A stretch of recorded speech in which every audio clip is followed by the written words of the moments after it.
allons faire une leçon qui s'appelle « Je connais quelques pièces célèbres de Shakespeare ». Avant de lire le texte, je vais expliquer quelques mots de vocabulaire.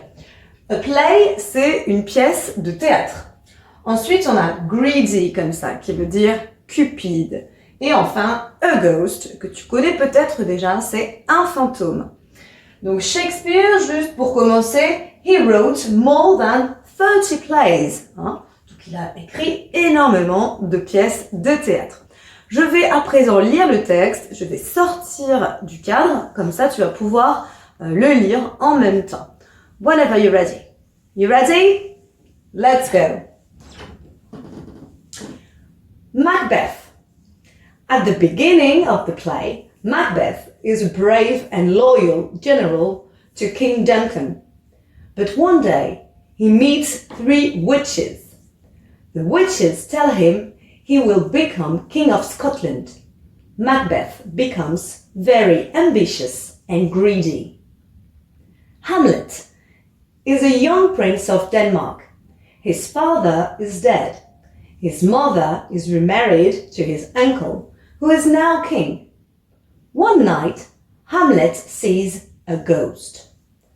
Othello is a black general who has just married a young white woman called Desdemona.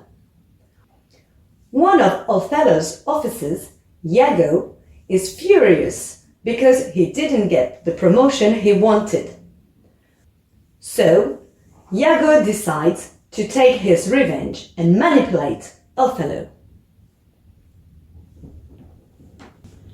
Let's practice now. Pour voir si tu as bien compris le texte, et donc si tu en sais davantage maintenant sur les pièces célèbres de Shakespeare, voici quelques questions. Combien de pièces environ Shakespeare a-t-il écrit? Alors, une trentaine, 35, 39, on ne sait pas trop. Une trentaine, on gardera cela. Les sorcières ont prédit à Hamlet qu'il serait roi d'Angleterre. C'est vrai ou c'est faux?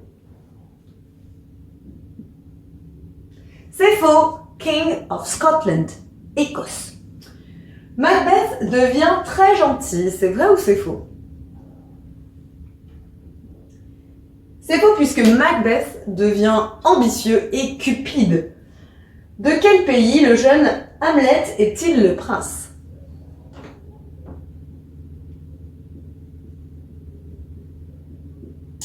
Du Danemark. Tu as vu que en anglais c'était Denmark, ça s'écrit pas de la même manière.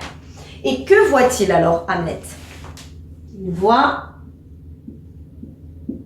un fantôme. En effet, il va voir le fantôme de son père qui va lui expliquer que Claudius l'a tué et après du coup Hamlet va vouloir se venger. Othello n'est pas célibataire, c'est vrai ou c'est faux? C'est vrai, il vient d'épouser Desdemone. Et Iago est un ami d'Othello, c'est vrai ou c'est faux? C'est faux, puisqu'à la fin du texte, on disait qu'il allait le manipuler et qu'il essayait d'avoir sa revanche. I hope it's easier for you now. See you later. Bye. Maintenant que tu as tout compris, entraîne-toi en faisant les exercices ci-dessous.